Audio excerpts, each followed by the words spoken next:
Hi, how are you? This is Deepak. It's a beautiful snowy day, or the snow has just ended, and I am in New York, and I'm just adjusting the camera so I can give you the best view. But it'll take me a second to do that, so be patient as I see you all coming on to join this conversation. So I'd like to start off first of all by thanking all of you for being part of a collective conversation where we keep looking at how to reinvent reality. And so I'm seeing that the image here is not that great, so I'm going to change it. I'm going to move here and actually seat myself here, so maybe this is clearer. Yes, this is much better. Okay, so now we can talk. So first of all, I want to thank you for having supported this book for an entire year. You Are the Universe, Discovering Your Cosmic Self and Why It Matters, a book that I wrote with a cosmologist and quantum physicist, Menas Kafatos. It's still one of the most important books that I've ever written, and I'm going to continue exploring the nature of reality in a book that I'm going to do a year from now called Meta-Human. But today I want to talk a little bit about this book, The Healing Self, which I co-wrote with Rudy Tanzi. And Rudy Tanzi is a professor of neurology at Harvard University and director of the Genetics and Aging Research Unit at Massachusetts General Hospital. He was named to Time magazine as Time 100 Most Influential People in 2015. I am very proud to have co-written this book, The Healing Self, with Rudy Tanzi. I can just give you a slight idea of the chapter heading. So, Chapter 1, Getting Real, Getting Started. Chapter 2, Who Stays Well and Who Doesn't. Chapter 3, Nothing is Better Than Love. Chapter 4, Lifeline to the Heart. Chapter 5, Getting Out of Overdrive. Chapter 6, The Biggest Single Thing to Heal. Chapter 7, Mindful or Mindless. Chapter 8, The Hidden Power of Beliefs. Chapter 9, The Wise Healer. And Chapter 10, The End of Suffering. And then there's a 7-day action plan called Healing is Now. So Monday is anti-inflammation diet, Tuesday is stress reduction diet, Wednesday is anti-aging diet, Thursday is cycles of rest and activity, Friday is core belief, Saturday is non-struggle and flow, and Sunday is about the evolution of consciousness. And then there are 2 sections, Alzheimer's today and tomorrow, the latest on Alzheimer's, and then 1 section, some optimism and optimistic thoughts about cancer. So that's the healing self. Okay. So much for that. And I hope if you're in New York, you will come to the opening launch, which will be at the Strand bookstore near Union Square in New York. So if you're there, I'd love to see you. Okay, I also want to say you can continue to send your comments and your questions to Jayo. Download the app Jayo.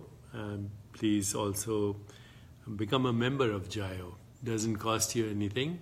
And this is our location where we can hang out together, create a shift in collective consciousness, get the advice of many experts. And now, by the way, on Jayo, you can post your own story. Okay, you can post your own story, which if you have something interesting to say about your life and your learnings, then post your story on Jayo. There's a section there called MyStory. So please share your story with us on Jayo.com. The app, once again, is Jayo, J-I-Y-O. So today, before as the future unfolds, I'll be talking more about the healing self and some of the insights in this book.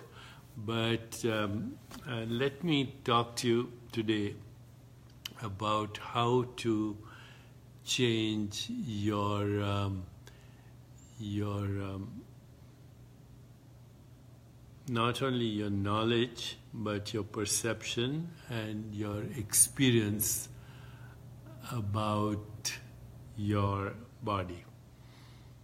How to change your knowledge, your perception, and your experience about your body. Yes, Gemma Para Gomez, MyStory on Jayo.com. That's it. Go to Jayo.com and share your story. And I'd love to know more about everyone's story, because we're all unique stardust beings with self-awareness. So I think today, the rest of this this talk, I want to just talk about how to reinvent your body by changing your knowledge of the body, your perception of the body, and your experience of the body. Knowledge, perception, and experience of the body. How about that? Okay, so let's start with all three right here in 15 seconds. 15 seconds. Mirjana says, I love you. I love you back.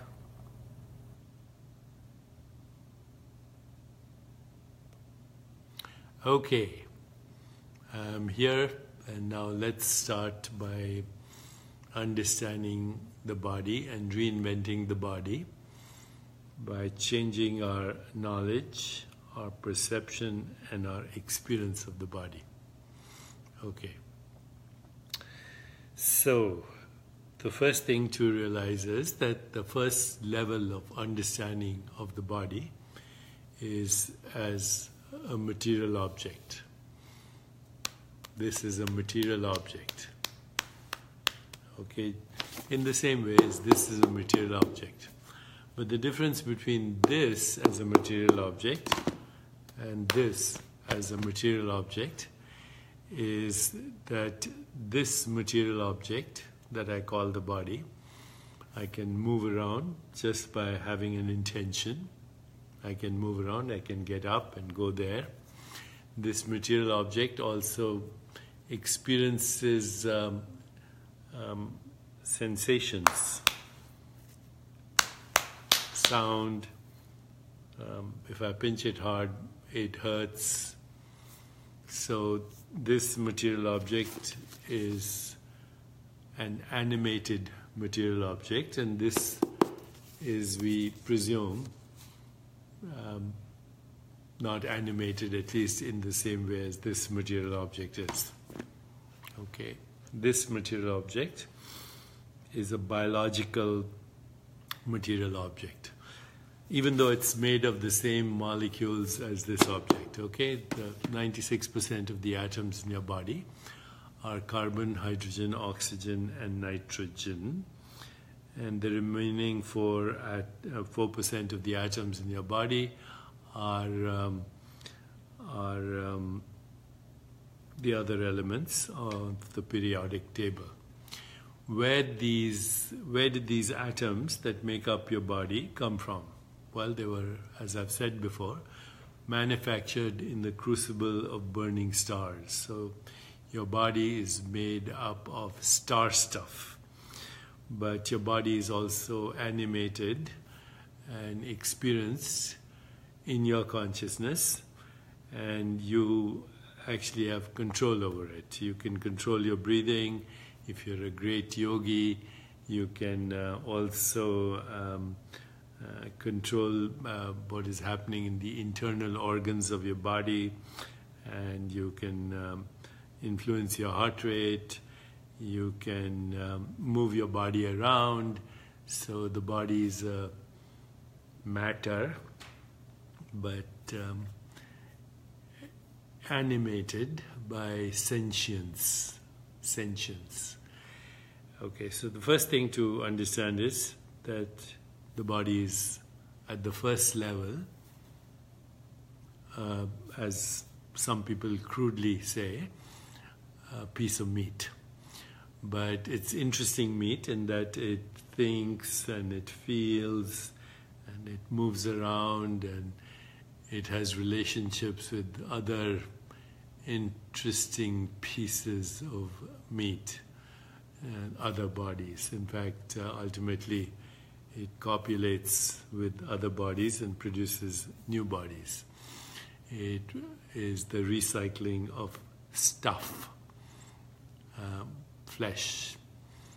That's the first level to look at the body.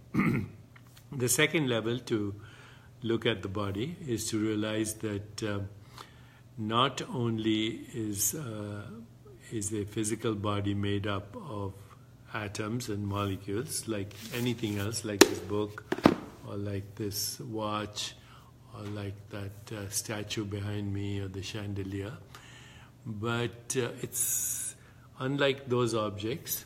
It's a very active, dynamic activity. Very active, dynamic activity. Your body is never the same. As the great Greek philosopher Heraclitus said, think of your body as a river which looks the same but is never the same. It only looks the same from moment to moment, but it's never the same. So your body is continuously recycling itself as an activity, and this recycling is happening through things like eating, breathing, digestion, metabolism, sensory experience, the world of the five senses, but also the recycling is influenced by thoughts and emotions and feelings and memories and desires and imagination and so on. So it's very dynamic as an activity. And this activity has been constantly changing. Your body is never the same. Even the body that you had yesterday is not the body that you have today. Literally. I've explained this elsewhere in other books that this is my year 2018 model. And the last time you may have seen me, that was another body. Okay, or the body never holds still even for a moment. With every breath you breathe in, you're recycling atoms. With every piece of food you put in, you're recycling atoms. With every experience you have, you're recycling atoms. So the second step is realizing that your body is not static matter, but it is dynamic matter. It might look the same from moment to moment, but it's never the same.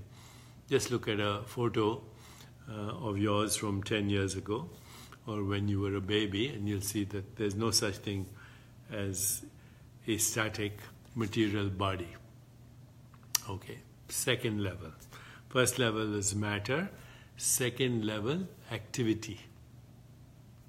Now, let's go to the third level of understanding your body. The third level of your body is energy.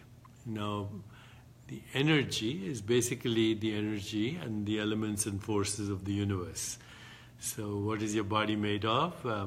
It's made of recycling matter, but the recycling matter is also energy. And the energy is electromagnetic energy, which gives rise to everything that we call heat and electricity. It's also what are called strong forces. These are the forces that hold the nucleus of an atom together. And there are things called gluons that hold the protons together. And these are called strong forces. And then there are weak forces, which cause radioactive decay. And then, of course, there's gravity. Okay, so at the level of energy, your body is electromagnetic energy. It is strong and weak interactions, subatomic forces, and it's also held together by gravity, as is, the gravity holds your body down to the earth as well, and then gravity makes the earth spin, go around the sun, holds the solar system together, and much of the gravity comes from what is called dark matter. Dark matter is most of the gravity in a galaxy. And were it not for that dark matter, then then planets would spiral off and get lost in intergalactic space, and your body would also fall apart. So, at the level of energy, your body is electromagnetic forces, strong and weak interactions, and gravity. Okay. None of this, by the way, can be seen. None of this can be seen. These are actually concepts. These are constructs for modes of knowing and experience.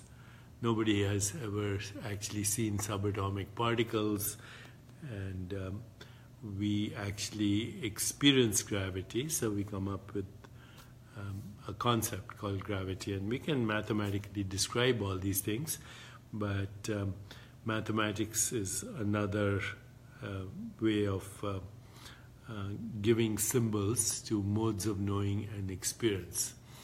Okay? So this is the second level or third level of looking at your body. The first was matter, the second was as an activity of the total universe, and now as an expression of elements and forces and energies that are unseen but are modes of knowing and experience. At this level, the level of energy, your body has no well-defined edges. It's just like a wiggle, a contortion, a movement in the energy fields of the universe, which are modes of knowing and experience and given constructs by humans. And those constructs can be explained in words, they can be explained in mathematical language, in the new science called semiotics, etc.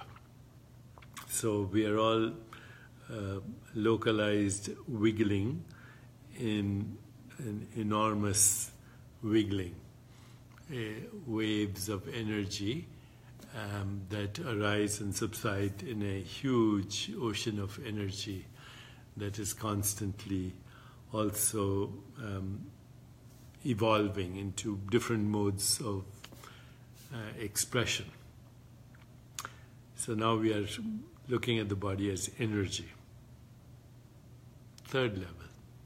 Let's go to a deeper level. And that fourth level would be the level of information. Information. Information. It means to give rise to form. Now, when we get at this level of information, then of course we've gone even beyond energy, because information is basically that which informs the energy into one expression or another.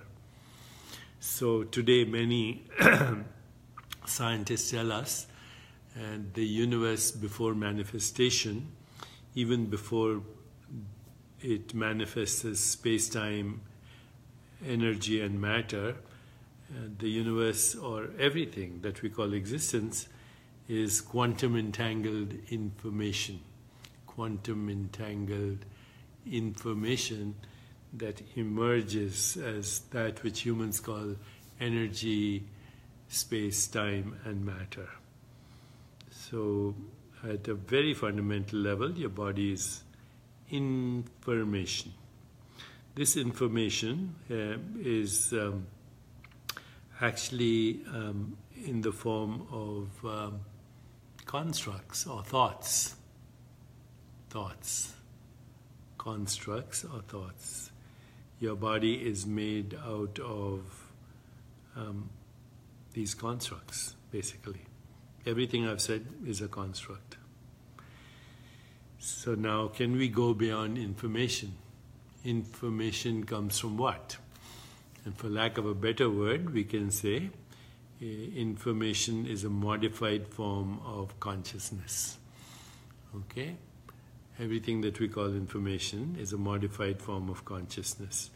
And we experience this information as our thoughts, as our sensations, as our perceptions, as our feelings, and also as images in consciousness. Going back to my very simple acronym, SIFT, S-I-F-T. Sensations, images, feelings, thoughts. And when I say sensations, I also mean sense perceptions.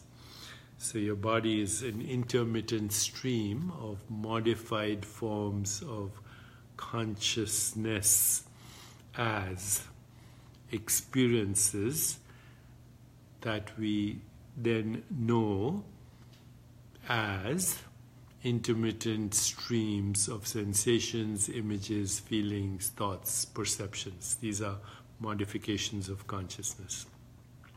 So now going beyond the information body, we end up with the consciousness body. And what is the consciousness body made of? It is made of nothingness.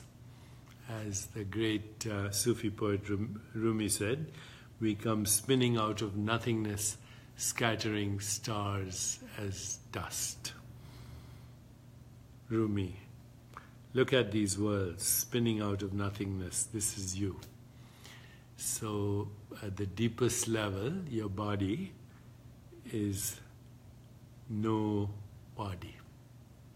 No body. No body.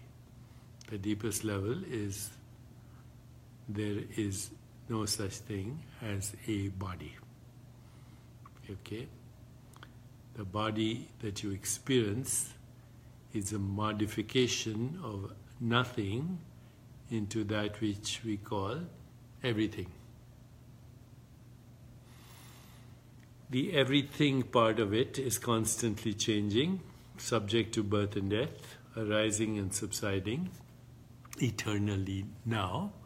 But at the deepest level, there is no body, no form, no energy, no information, no matter. No matter. Just the potential for all of that. Okay? So now, how do we make this practical? Because after all, I'm sitting here in what seems to be a body, and wherever you are, you're watching this and you're experiencing this through what seems a body. remembering that it's made of nothingness. So I'd like to come back to my formula for shifting our perception of the body from matter to activity to energy to information to consciousness to nothingness. And this formula is 4 sentences, which have 4 phrases, which I have talked about elsewhere. Okay, but let's recapture them now. They could become your daily intentions. The first is joyful, energetic body. Okay, that's an intention. So experience your body joyfully as a joyful, energetic field. What do you do to that? You do all the things that are very practical. Get good sleep, meditate, so you can experience formless being, exercise, practice yoga, which I do every day. And so the joyful, energetic body is daily routines, basically. Sleeping, eating, breathing, elimination, sensory experience. The more conscious you are in those choices, the more joyful and energetic your body will be. So that's the first mantra. The second mantra is loving, compassionate heart, because this is what connects you with the interbeingness of existence. One of my favorite quotes is from Thich Nhat Hanh, who says, "We are interbeings that inter-arise in the inter-isness." And to experience the inter-isness, you just have to focus on loving, compassionate heart. Okay, let that be the motivation for every choice, and that will bring about empathy and compassion and joy and equanimity and peace. Second mantra, loving, compassionate heart. Now, third mantra, reflective, alert mind. Don't get into arguments. Give up being right. Don't force your opinions. Don't be dogmatic. But reflective, alert mind is one that is introspective, that asks very fundamental questions like, who am I? What do I want? What's the purpose of my existence? How can I help? How can I be the change I want to see in the world? What am I grateful for? So, reflective, alert mind. Third mantra. And then the final mantra, which will get you there, which will push you over the edge, I hope, is lightness of being. Lightness of being. Which comes about with having no resistance to what is. No resistance, no anticipation, no regrets, just this moment as it is. This is also called flow, peak experiences. Flow, lightness of being. By the way, all these strategies are outlined in The Healing Self and much more, which will be out January 30th. So, January 30, 2018, The Human Construct. Okay, lightness of being. Can you please remember those 4 intentions? Joyful, energetic body, loving, compassionate heart, reflective, alert mind, lightness of being. Introduce them before meditation in the morning, and then at the end of meditation in the morning, and then the rest of the day, just be natural. Just show up and experience existence. Because that's all there is ultimately. There's existence and there's awareness of existence. The rest is a story. And your body as well is a story about nothing that becomes everything. The nothing part of you, the lightness of being part of you, is eternal, timeless, formless, immeasurable potential of all that was, all that is, all that will ever be. And the everything part of you is experience as it unfolds. But let it unfold with awareness. Let it unfold with joy. Let it unfold with love. Existence, awareness of existence. And the rest, let's make it an interesting story. So now you also have the opportunity to share your story. And please share it by going to jayo.com. MyStory. I'll be watching out, looking for your stories. And let's play together in this playground that is our collective playground created in the one consciousness. Thank you and have a great day.